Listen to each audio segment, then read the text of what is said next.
a break, and then I'll do it all over again with different songs. And there's CDs and email list over there if anybody is interested in such a thing.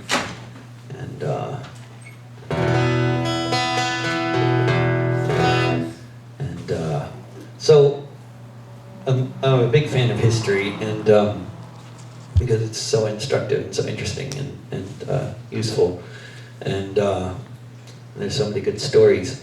And you know, sort of growing up in the, I guess, I don't know, you could call it the new left, or I don't know, this sort of, like, I didn't really think about it or realize until just like maybe a year ago,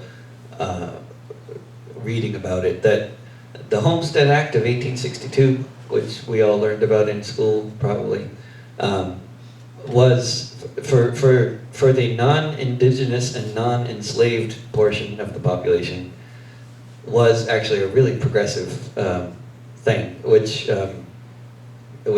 changed the lives of a lot of people in a very, some people very negatively and others very positively. And basically, like, you know, if you grew up like most people in the English-speaking world watching Little House on the Prairie, that whole reality of the small farmers that's depicted in that show was a result of the Homestead Act. And also the most notable thing, I think, really is the part that you never hear about, which is that the Homestead Act never would have been passed if it had not been for the rent strike, which we never learned about in school.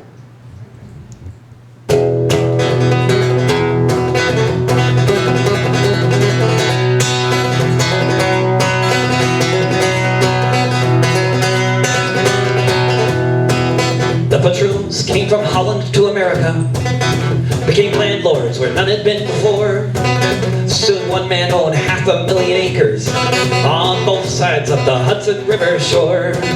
He invited families to move in and give him 30% of everything they grew every year.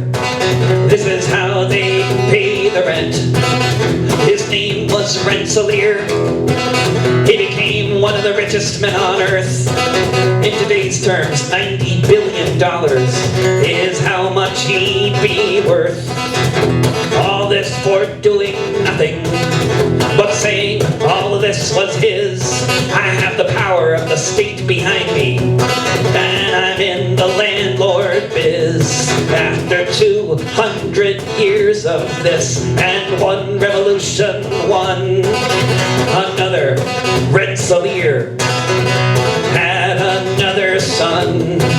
And this Rensselaer was greedier than his ancestors dead and past. It was the 1840s and things were changing fast. It was the straw that broke the back. The bottle was uncorked. They started organizing meetings, the tenant farmers of New York. They found the strength of numbers. They found the power of suggestion. They found each other asking the same question. Who gave you the right to be a landlord? To live a life of ease while others toil? Who gave you the right to be a rich man while the rest of us pay you so we can work this soil? They vowed they would stop the rent collection.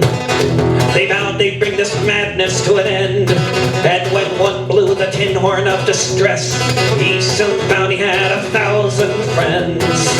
With calico skirts, masks upon their faces, on horseback armed with knives and guns. They chanted and they yelled and they kept their farms, and they kept the sheriffs on the run. They asked, who gave you the right to be a landlord? To live a life of ease while others toil? Who gave you the right to be a rich man while the rest of us pay you so we can work this soil?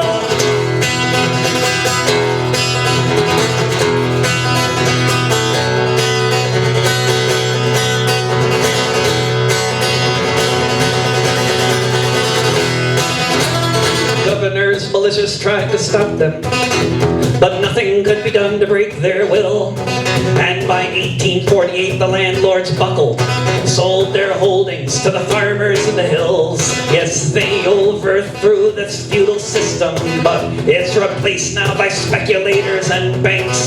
And you can still hear the homeless families asking of all the landed gentry in our ranks, who gave you the right to be a landlord? To live a life of ease while others toil? Who gave you the right to be a rich man while the rest of us pay you so we can work this soil? Who gave you the right to be a landlord? To live a life of ease while others toil? Who gave you the right to be a rich man while the rest of us pay you so we can work this soil? Who gave you the right?